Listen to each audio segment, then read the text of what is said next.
Imagine you're suddenly dropped into the woods with a group of friends, or even five strangers, all alone in this deserted plot of land. Do you separate and suddenly start hoarding resources, demanding others give you more for what you have, letting those who have nothing to trade die off out of hunger, or thirst, or lack of shelter? No, because if you did that, you would all die. Instead, you'll work together to build a better chance of surviving for you all. You'll build homes together, you'll hunt together. You may separate and do these things on your own, but it will be for the good of the group. There will be no profit. There will be no winners, no losers. Just a group of humans trying to survive together, to make their lives better together. I bring this up to point out that these are two opposite styles of production. For the group, where everything is traded freely, and everyone's needs are met, and everyone survives, compared to profit, where some jealously hoard, and others lose and die. Eventually, profit will lead to conflict, to death, and eventually, the entire group being gone. Imagine how that concept stretches out when you're not 5 people, but millions, and you end up with what we have now. Many of the evils in the world today can be tracked back to the simple idea of what an investment is. I give you money, I want more money out, is the basic concept, the fundamental idea. And for those few words, countless have died. Let me explain. Infinite growth in a finite world is impossible. Eventually we will run out of land on Earth for another McDonald's. And when that happens, they start looking for other ways to make money. Buy up a smaller company, go into other businesses, this or that. But it is all just delaying the inevitable. Eventually they will run out of room to grow. And when that happens, there are only 2 options, and they will do both. Make the product more expensive to make more money come in, or cut the costs of production, make it cheaper, get it from less ethical sources, cut thousands of your workers, and leave them to die on the street. Their lost wages are your new profit. This is all inevitable and will happen in every company, because every company will eventually hit that wall. They will all eventually run out of room to grow, and so they will cannibalize themselves. And even that too is unsustainable. You can only hack your own knees so much before you fall over. So where does that leave us normal people? Paying ever more for worse products, getting fired so the company can say they grew a little bit more this year, hungry and homeless with ever-shrinking options. And all these investors, these tiny business owners, each with a stake in the company, all who need to make just a bit more for that investment to make sense, cheer it on and on and on, because that was the basic idea. This is what production for profit means. It's what it's always meant, and that is why we need to shift from production to profit, to production for the good of all, because if we don't, this is only going to get worse, and the earth will die long before we run out of room for another McDonald's. Production for profit absolutely must, by its nature, lead to haves and have-nots, to power imbalances, and slowly stripping away the people at the bottom's rights. Allow me to explain. Let's imagine the fairest businessman in the world. He pays a fair price for his supplies, he pays his workers exactly the amount they bring in, and he sells a product for exactly what it cost. There is no profit here. There is no growth. The business is stagnant, and if there's a shock to the business, a problem with supply, some new product replacing his, the business will die from the shock. So, under any model of production, including money, there must be profit. And where there is profit, there must be a loser. The customer must pay more than the cost of production. The employee must be paid less than they deserve. But that's not enough. Under the basic idea of investment, under I paid money, I want more out, the system must get tighter and tighter, year by year, because eventually the businessman will run out of people to sell his product to, and then the only way to squeeze more money out is to keep leaning on these losers. The customer must pay more and more, the employee must be paid less and less. They must be worked ever harder to squeeze just a bit more out. But continue past that point to everyone around, and you'll realize something. Not everyone can win in this game, just by the nature of how it's made. If everyone downstream is paying a bit more, and a bit more, and a bit more, eventually you get to someone who can't afford it at all. And then you get to where we are now. A massive Ponzi scheme where the poor must exist for the rich to exist. And those at the absolute bottom are left to die. Because if you are treated fairly, their business will stagnate. There will be no growth. They will make no return on their investment. And at that point for them, what is the point? This is all fueled just by the basic idea of investment and money and selling for just a bit more than what you spent. Therefore, for the right to live to exist, there can be no money involved. there can be no profit. If everyone is to have access to food, water, shelter, the necessities of life, no one can make a buck off that, because by its nature, profit leads to those that have, and those who have not, and those who have not do not have the right to live. Imagine you're in the woods, building some houses to live in with your friends. If you're working under the right to live, under the idea that everyone deserves to be happy, safe, and sheltered, you'll work together, you'll build one house together each at a time, and you'll stay in one until you make the next, making sure that everyone is safe and happy, because that is the reason you're building these in the first place, right? Well, under profit, the current reason why we build, that's not how it goes. Instead, one man wanders in the woods, spreads his arms wide, and says, "This is all mine. All the trees God made, all the earth that exists below my feet, this is mine. And you will make it for me, these houses for you to live in." So, he tells you how to work. He tells you when to work. He decides your breaks. And then when it's done, he will shake his head and go, "No, no, no, you cannot live in there, even though you built it. You have to pay me for it, even though it is yours." That was the point of all this, right? But no, that is not the point. The point is to make him money. So you and your friends will keep working, keep making houses, until finally you can afford one of those houses you made. But oh no, but wait, the price is different. You guys are paid different. So now, some of you can't afford houses. Well, surely I'll just let my friend live in my house. No, he must live on the street, because he does not have money, and he will die. They will argue that switching production from profit to ensuring the good of all will make things less efficient, to which I say good, because what they call efficiency is actually insanity. How many homes go unused in the name of investment? How much food is uneaten in the name of profit? How many people are overworked in bad conditions to earn just a few cents more? How many people do jobs that help no one, that actively hurt others? This is the result of efficiency for profit. 1,000 little insanities we're told to accept because everything is better this way. A doctor cannot treat someone because they do not have money, and no one will make a profit. Companies tear up the earth because it is not efficient to be sustainable. The news must scare you instead of inform, because that's the way they make the most profit. This is their efficiency. This is their profit motive. This is their insanity. I'll be glad when it's gone.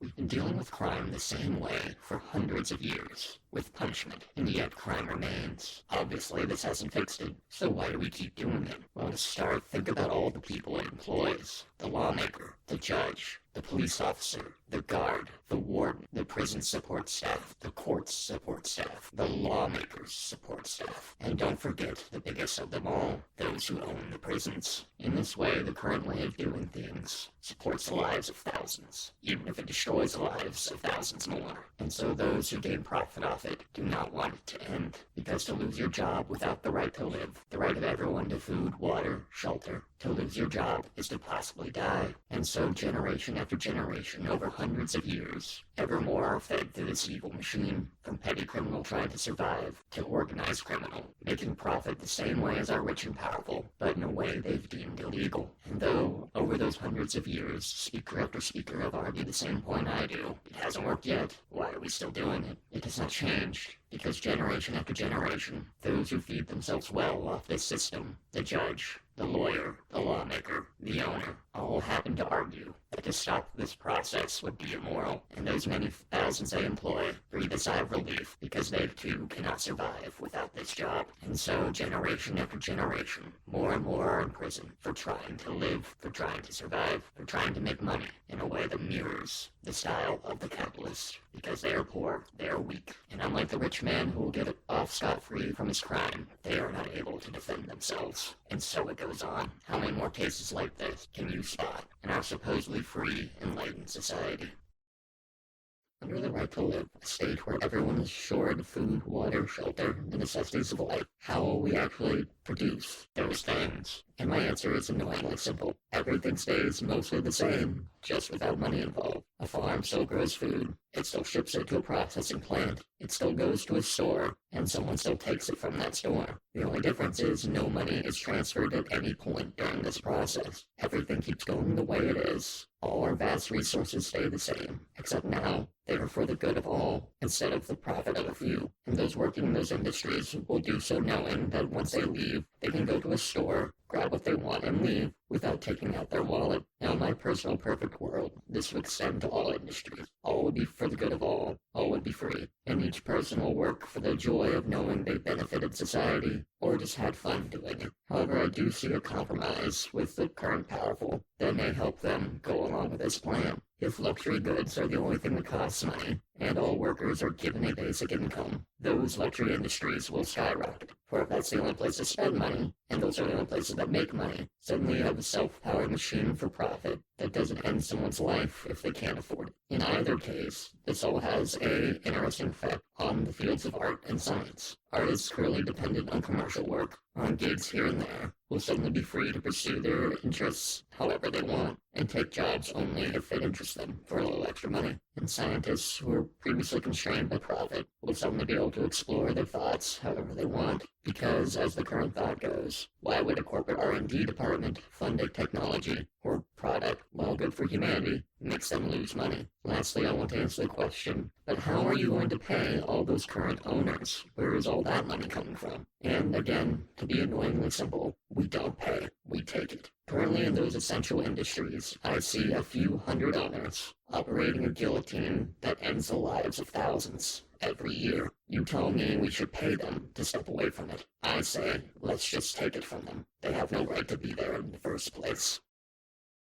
If the right to live is established, if every person has the right to food, water, shelter, and a hospital, then let the capitalists be capitalists. Let them keep chasing profit. Because at that point, you are protected from their worst abuses. If they shout at you, if they treat you like a slave, if they overwork you, you can leave without worrying about going homeless, without worrying about starving, without worrying about dying if you can't afford a hospital, because currently you do not have that ability. And in turn, this naturally creates a more equitable society, because if your boss knows he cannot harm you, he has to take that into account. He has to take your thoughts, your feelings, your existence into account, so they can't treat you poorly. They cannot make decisions you disagree with and ignore your objections. They cannot threaten to sentence you to death. Have you ever wondered, why are the rich like that? How can someone with all the resources in the world still act so selfishly, still act so cruelly, still want so much more? To answer that, let us see how people live in this society built around profit. Let us see how you live. From your earliest childhood, it has been drilled into you that you must become successful, must make money. Money means comfort, security, power. It does not matter who you are valued by your worth, by the size of your bank account. So you have been taught, and everyone else has been taught the same. Can you wonder that everyone's life becomes a chase for money, for the dollar, and your whole existence turns into a struggle for possession, for wealth? The money hunger grows on what it feeds. The poor man struggles for a living, for a bit of comfort. The well-to-do man wants greater riches to give him security and protect him against the fear of tomorrow. And when he becomes a big banker, he must not relax. He must keep a sharp eye on his competitors, for fear of losing the race to some other man. So everyone is compelled to take part in this wild chase, and the hunger for possession gets ever stronger hold of the man. It becomes the most important part of your life. Every thought is on money. All energy is spent on getting rich. And presently the thirst for wealth becomes a mania, a madness that possesses those who have and those who have not. Thus life has lost its true meaning of joy and beauty. Existence has become an unreasoning wild dance around the golden calf. In that dance, and in that worship, man has sacrificed all his finer qualities: kindness, justice, honor, compassion, and sympathy for his fellow man, each for himself, and may the devil take the rest. That must be your driving thought, your driving principle under these conditions. And so our rich and powerful, trained like a dog, with punishment and reward, becomes how they are. In a sense, they are victims just like us. All their humanity has been stripped from them, and for those born into it, they never had a chance to be anything but what they are. Power corrupts, and it corrupts absolutely, so the saying goes. But why is that the case? Well, let's imagine a good man, the goodest man in the world, a Mr. Rogers, if you will. We give him all the power in the world, complete dominion over everything, all the luxury and power anyone could possibly imagine. And he might, because he is a good man, spend his entire life helping people. He will use that power for good. He will find a way to help the most people possible. However, one day, even Mr. Rogers will die, and then someone new will take his place. And now an interesting thing happens. You see, because they have all that power, all that luxury, they don't want it to go away. They want to keep it. They want it to get better. They want to pass it on to their children, just like any good parent who wants their children to live well. But now you see, their wants, their motives are automatically different from yours. Their motive isn't to make everything as good as possible. Their motive is to protect their position, so they will do everything in their power to do that. They will make you weaker, so you can't oppose them. They will put up walls to keep you from joining them, splitting their power. They will keep growing and growing their own privileges, because like a good parent, they want their children to exist even better than they did. And because we gave Mr. Rogers power, suddenly, enough is never enough. You see this in capitalist countries, in democracies, as the political class and the rich class joining hands. They both have power. They both have luxury. They want to protect it together. They want to pass it on together. We see this in communist countries as the power of the party. Suddenly, leadership is the way to power. Suddenly, the party is the way to luxury. And even a system designed from the ground up to improve the lives of everyone creates the haves and the have-nots. The party leadership and the factory worker. Even with all the power in the world, even with good men rising to the top, they do not make everyone equal, because that would require them to live a little less well, for their children to live a little less well.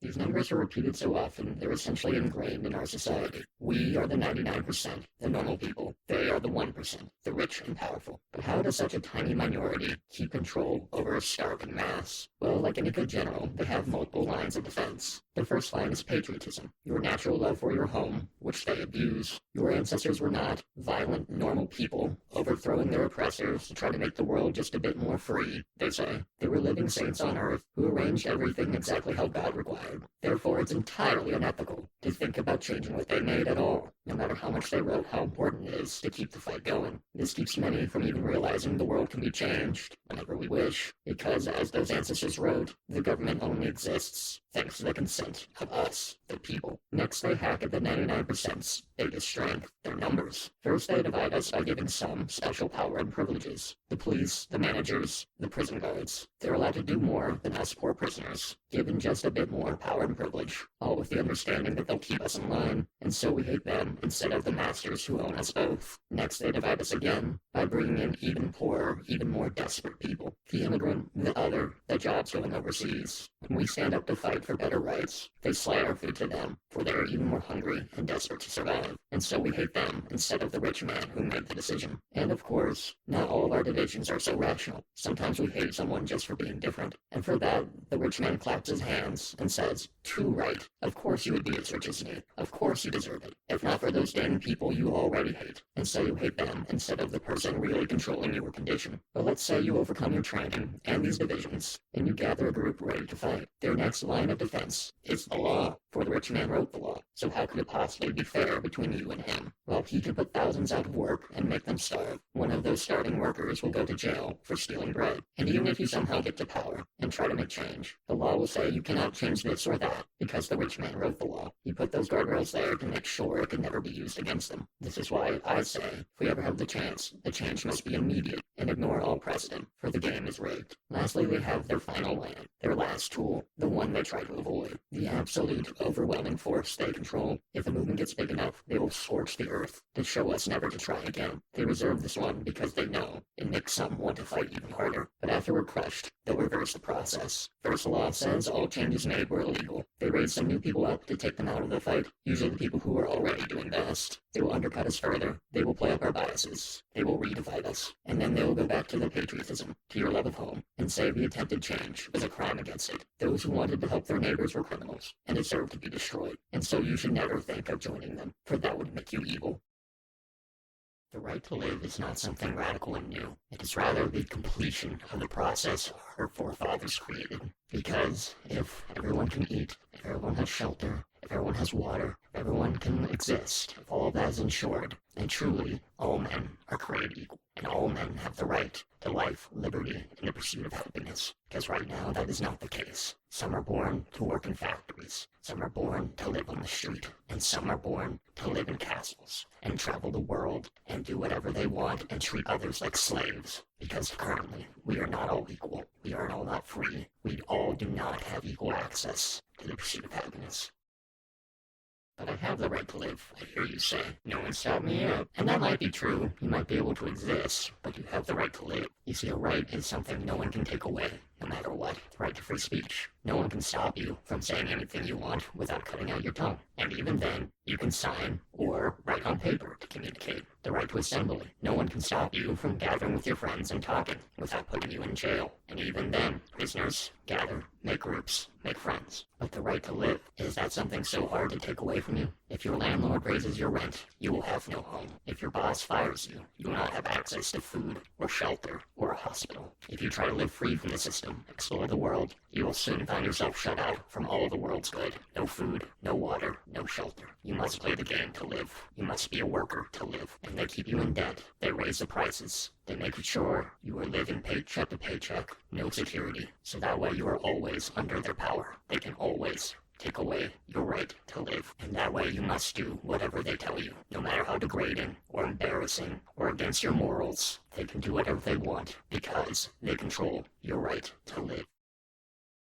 If the right to live is established, a state where everyone has food, water, shelter, the necessities of life, an interesting thing will happen with your boss. Suddenly, they'll need to act like a leader and not a master. What do I mean by that? Well, a leader is someone who has to get people to voluntarily follow them. They can be inspiring or just a good manager, and you'll listen to their directions because you know they're good at it, or you believe in what they're trying to do. And if they become mean, or abusive, or treat you poorly, or even just stop doing their job well, you can leave or replace them with another. How it is now, your boss can do whatever they want. They can make bad decisions. They can treat you poorly. They can make you do things that are embarrassing or degrading, as long as they act within the law and they have their boss's support. And they can do that because they know they have power over you. Without them, you do not have access to food, water, shelter, the necessities of life through the money they give you. Leadership roles might be necessary to direct larger tasks around multiple people, but masters are not. It doesn't need to be this way.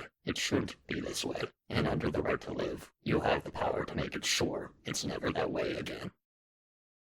If you hate your job, or if it's actively hurting you, the estimated 40 to 60% of Americans living paycheck to paycheck with no savings cannot leave. If they do, they risk starving, being kicked out of their homes, not being able to afford medical care, and so they are trapped. This is doubly true when it comes to the place you live. If you hate it, if it is hurting you, you cannot leave. It is expensive to move cities, and someone with little to no savings cannot leave, and so they are trapped. But if the right to live is established, the right of everyone to food, water, shelter, the necessities of life, then this issue disappears overnight. You can leave your job if it abuses you. You can move if you so please, because you can do so without worrying about death. And then, for the first time in the world, people will finally have a real choice in employer, a real freedom of movement. Because without the right to live, you are chained in place. You cannot leave. They can do whatever they want to you. And that is what I want to help you with.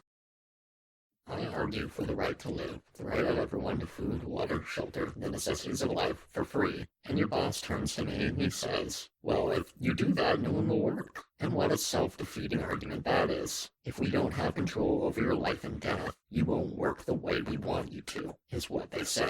And back during the time of slavery, those against abolition said, the slave will not work if he is not whipped. This is all against common sense and human nature. Anyone who's gone through lengthy unemployment will tell you, you get really, really bored, and maybe a little stir-crazy from lack of activity. I'm sure on the day the right to live is established, many will take as a chance to take a vacation, to relax, eat, and live without worrying about the need to survive. However, over time, the vast majority of people will get back to work, and they'll do so knowing they're helping humanity, knowing at the end of the day they can walk off the site, go to a store, and have a hot meal to eat without taking out their wallet. And they'll do all of this happily because for the first time in their lives, they live in a society that is truly free and equal, a society that cares about them, a society that wants them to live and does not leave them to die on the street.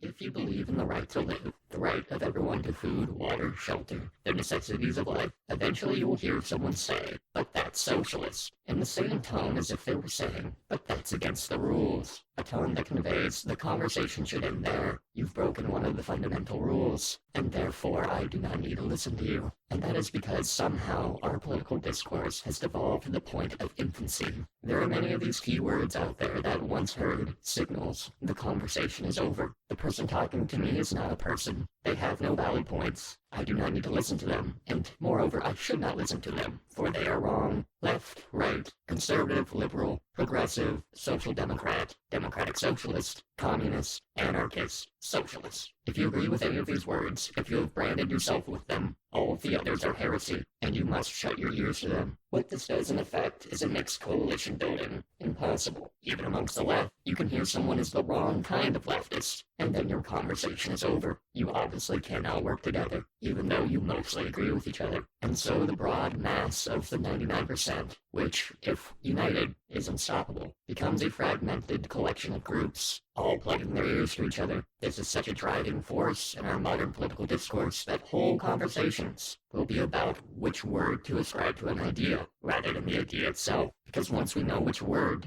to give to it, we know whether it's right or wrong. Is it left or is it right? If it is one, I can listen to it. If it is the other, it is wrong. If we want to build any real and lasting change, this is an instinct that must be fought. To showcase my point, let's go back to the U.S. Progressive era, a time of reform, where people across parties worked together under the basic idea that society was broken and needed fixing. This ran from people like Senator Bob La Follette, who was borderline socialist, to his fellow Republican, Teddy Roosevelt, who saw the progressive reforms as a way to block off socialism. For if the people were living better, they would have no use for that evil creed. Then you go to the Democrat Woodrow Wilson, who came to progressive reforms from an era of superiority. I am so great, I must help my lesser neighbors. These routes of progressivism are opposite, varied, and from the opposite parties. If these men existed today, they would shut their ears to each other. However, back then they agreed on the basic idea, reform, and so they worked together, and so reforms are possible. Put simply, those reforms would not be possible today, because they would have ignored each other, or seen each other as heretics. This is, again, what I will say is the aim of this project, to give people a simple idea, the right to live, to build a coalition around. Because if we can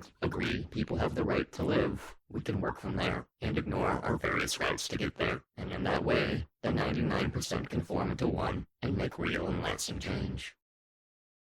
Over 150 years ago, First International was formed. This was a broad international coalition of people who all agreed on the points I've been saying. Profit naturally divides people, entrenches the powerful, and ensures the vast majority of people on this earth do not have the right to live, the right to food, water, shelter. This broad group included democratic socialists, communists, anarchists, and even just labormen who wanted unions to fight for just a few bucks more in the workplace, or even just a safer place to work. Because at this point in time, they did not see each other as entirely separate. Instead, the mentality was more like different sects of one big church, fighting for the same aim, the betterment of all mankind. And being so broad and so international, they became a potent force. Because to fight international profit, these vast, sprawling empires of international finance, you need as many people as possible, in as many places as possible, to fight hand in hand. And yet the First International crumbled. It split apart, not in different sects of the same church, but into several rival churches, all who deemed the others blasphemers, who wanted to drag down the entire struggle. The reason for this might seem straightforward and unavoidable. Some of their methods were entirely opposite to each other. The communists wanted to centralize as much as possible. The anarchists wanted to decentralize as much as possible. They're opposite and obviously can't work together, can they? And so, though many attempts were made to mend this schism, to make a new international, none became so broad as the first, uniting workers of all creeds around the world into the betterment for all. And thus, even when great social revolutions were made, when all these different camps were fighting the same enemy, they would turn on each other, slaying their one-time allies. In some cases, like in Spain, leading to the destruction of them all. It cannot work like this. The poor, the weak, are in the majority in every country on earth, yet by fragmenting our struggle into this and that, separating identity and social politics, finance and reform, we go from a great united majority into 1,000 camps all fighting different struggles against one enemy, sometimes eating one another instead of uniting. The solution I see is to flip the order of things. We do not all need to agree on one method, to agree to the right to live, to agree all humans deserve to exist happily, and currently they do not. We need to see ourselves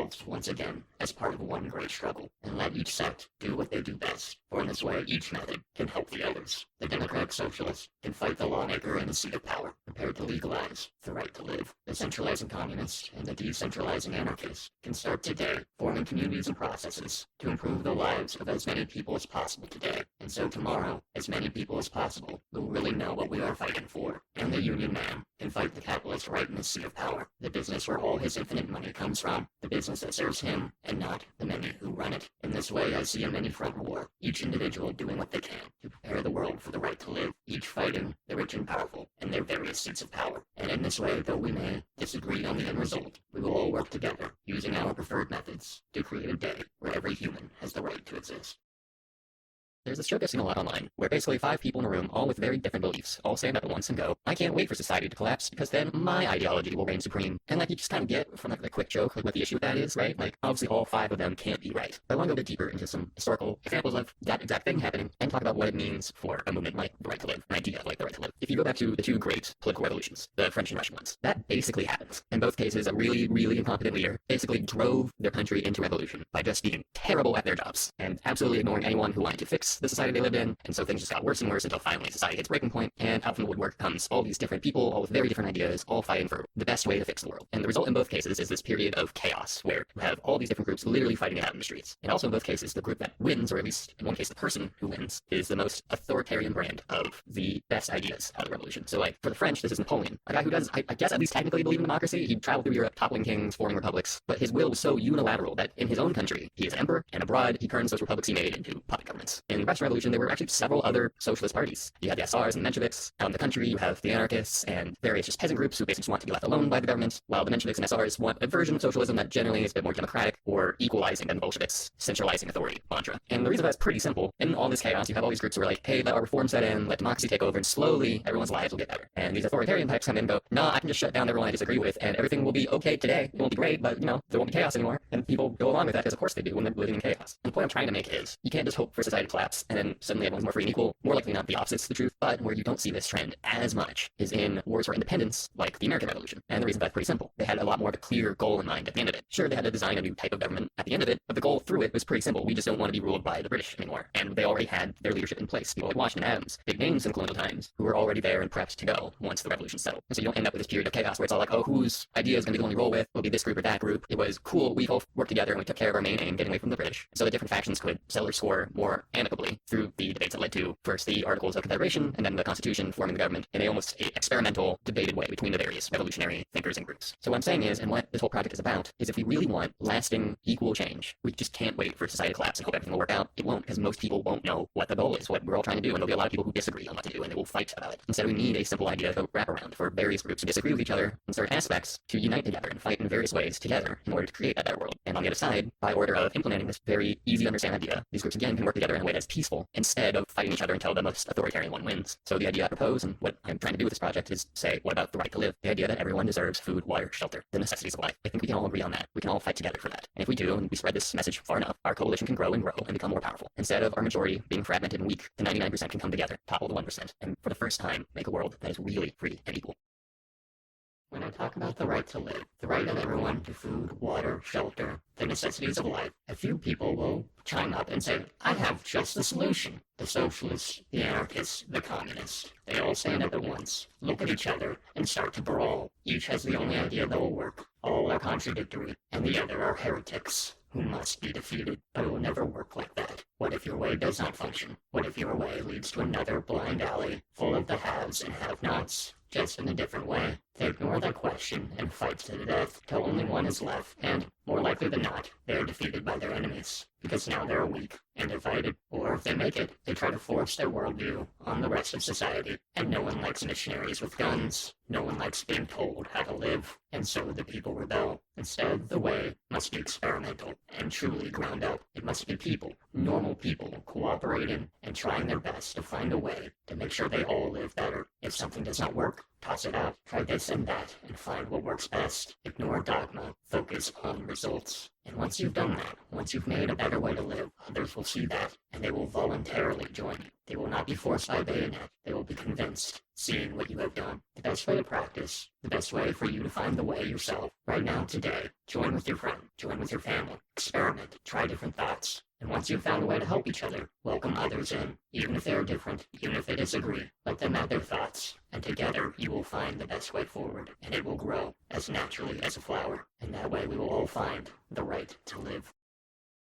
Communism is enshrined in a third of the world's nations, and yet, so far, they did not make all people equal in their borders. They remain the rich and powerful, and the poor have-nots, the factory worker, and the party leader, each separated by a vast gulf in resources and living standards. This has remained true even in some of the most powerful nations ever to exist on this earth. Why is that, and what can we learn from it? The simple one is all these countries kept the wage system. Workers may have more access to social resources than their capitalist cousins, but they are still paid by their boss. And as long as that is true, just like pure mathematics, a man and his boss cannot be equal. A business must bring in more money than it spends to be able to exist. And so, just by one number needing to be bigger than the other, the worker cannot be paid the money he brings in, neither can the manager, even if he technically brings in even more. And so, even if the owner is the state or the party, the most money must drift to get up. It's simply just how money works. Every financial transaction must have a winner and a loser, someone who pays a bit more for a bit less. Inequality is created just by existing and gets greater and greater over time. Then there is a pure Leninist principle upon which all communist countries founded so far have been built around. If you centralize as much as possible, if you pool the great resources of a nation or many nations, you can help the most people possible. It makes a lot of sense and is most likely true. However, what this has necessitated so far is the creation of the party, an in-group with all the power in the world to shape the lives of millions, to pool all of their vast resources. And then, just like in a capitalist country, you create an in-group with heightened rights and privileges, much more power than an average worker. And in all such cases, this leads to two results. Suddenly, the best way to advance your life, to move up in the world, to be more secure, is to advance within the party. And so the party draws in the ambitious types, not necessarily those who agree with it. The second, third, or fourth generation of party members got to their seat of power in a way similar to the capitalist, waking up each day thinking of the best way to advance their position. And second, naturally, the ones of this in-group become divorced from the wants of the people, because though the goal of this party was to help those people, to do so might mean me, the party leader, or even the high-ranking party member, or even the one working up the ranks, to have a bit less. And I've been trained by a lifetime of ambition to think having a little less is equivalent to failure, and I do not want to be a failure. Though the argument goes eventually over hundreds of years, eventually the party will improve the lives of everyone, and slowly disappear. I ask you this about human nature. Even if every nation on Earth joins the fold, one planet, one great nation, all Earth's resources pooled to the betterment of all, hypothetically, why would I, as the party leader, as the unchecked king of the world, give all of that up? Why would I, as God king of Earth, want to dissolve this centralized power and become a mere mortal, trained by a lifetime and many generations of climbing ambition? The solution I see, do not throw out the baby with the bathwater, to keep the centralizing principle without creating this privileged class, is something I call the autonomous state, or decentralized centralization. In every nation on Earth, there is a bureau dedicated to roads, another dedicated to agriculture, another dedicated to power, electricity, water. What I propose is to decouple those from their governments, in a way similar to how many national banks already operate, because it's already internationally agreed that politicians are not the best people to run our economies. I say they aren't the best people to run anything else either, and in this way, all these bureaus will be dedicated to improving the world in their various ways in the best way possible, led by professionals in those fields, instead of the most ambitious people possible. These workers will have no extra power or privilege over their neighbors, but they will dedicate their lives to improve the existence of all today, instead of waiting for some far-off future, when these generations of highly paid, rich in resources, who can have anything they want, aristocratic party members, decide to give up all the gifts they and their fathers fought their lives for.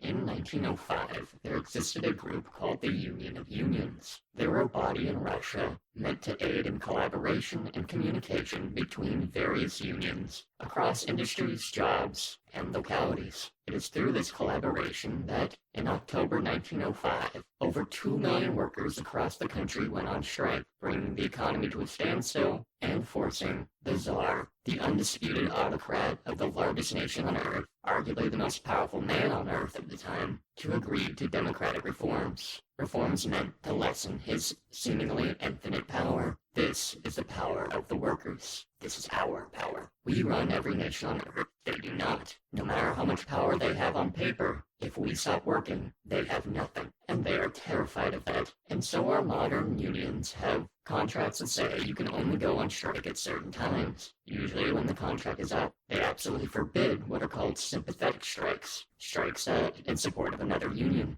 And of course, the divisions of job role, industry, and locality, job site, are kept strictly, because once you go on strike, someone else can cover you somewhere else. In American history, nowhere is the fear of this type of collaboration shown better than in Seattle in 1919. That year, a similar strike to the Russian one was found. 65,000 workers across 110 unions all went on strike at once, shutting down the city's economy. The strike was peaceful, nonviolent, and after 5 days they got back to work. It was called an attempted revolution, and one union member, a lumberjack, was violently lynched. Union leaders were placed in prison. The reason why is fairly simple. If this practice became widespread, if we knew it worked, then we could demand whatever we wanted. We could even ask for the most powerful people on Earth to have slightly less power, and so it must be shut down at all costs.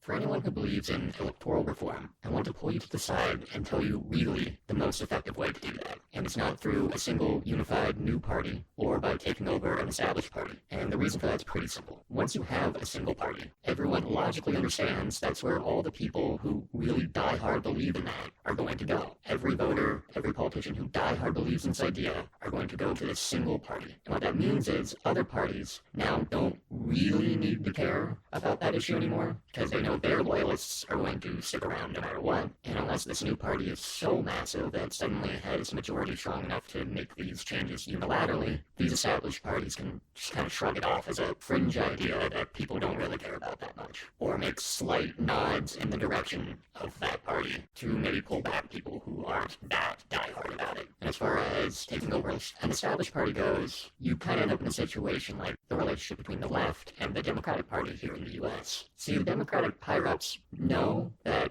the left won't just start voting Republican one day, right? Those are safe votes. Maybe they won't turn out some years, but they won't go against you, at least not in any effective way. So the Democratic Party really has no incentive, really, to curry favor with the left. Really, the people they need to focus on are people more towards the center or left-ish conservatives who might switch parties here and there. Instead, something that has been extremely effective here in the past in America are these voter lists that went around at the time of the Prohibition movement and the Progressive era. Basically, what these lists were they were lists of candidates across parties who agreed with their basic arguments. So for the Prohibitionists, these were lists of candidates across parties who agreed with Prohibition. For the Progressives, it was people who agreed with progressive reforms. And what that creates is now in both parties, or all parties if you're in a more politically diverse country, suddenly they all need to factor in this movement. In places where elections are close, a few thousand Prohibitionists who are willing to switch parties here and there to get someone who agrees with them can change the election. And so both parties now need to curry favor with them. This was so effective in both instances, it led to something impossible by today's standards: constitutional amendments, hypothetically permanent reforms that require 66% of officials in Congress and 75% of state legislatures to agree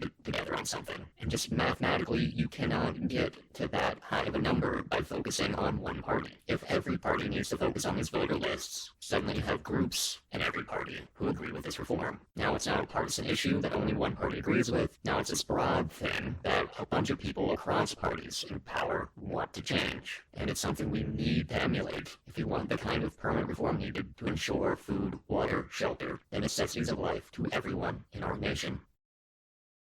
As we get to the end of our political discussion, I want to speak to something that has been, unfortunately, missing so far: what are called social issues. In every country on Earth, there are people who are treated less than equal. They're treated as a group as dumb, violent, insane, weak, or their specific needs are simply ignored because they are a minority who mathematically, those in power, can ignore and safely retain their power. I will explain the reasoning for their absence plainly. I am a poor, uneducated redneck from the conservative community, which the census shows, while I was growing up, it hovered around 90% white. Be straightforward, I am possibly the worst person possible to speak to these issues. Even if well-intentioned, anything I say specifically will be tainted by a lifetime of ignorance. I study the history of economic struggles because those issues are what has caused my personal suffering in life. Anyone who has lived through the struggles of these social issues is infinitely more qualified than me to speak on them authoritatively. That said, anyone who has listened to the project so far will know if there is any driving force to my ideas, it is coalition building. The 99% who could demand anything they wanted, if united, are currently fragmented and squabbling. That is the fundamental thing we must change. So if you were to look at it from a clinical, strategic, psychopathic, efficient perspective, you will see these issues simply cannot be ignored, for they fundamentally divide our power. To shrug and say the economic reforms will simply fix those is simply untrue. Hate is not rational, and even if all people were financially equal, that does not mean they will socially be treated as such. So we need to listen to people infinitely more informed than me,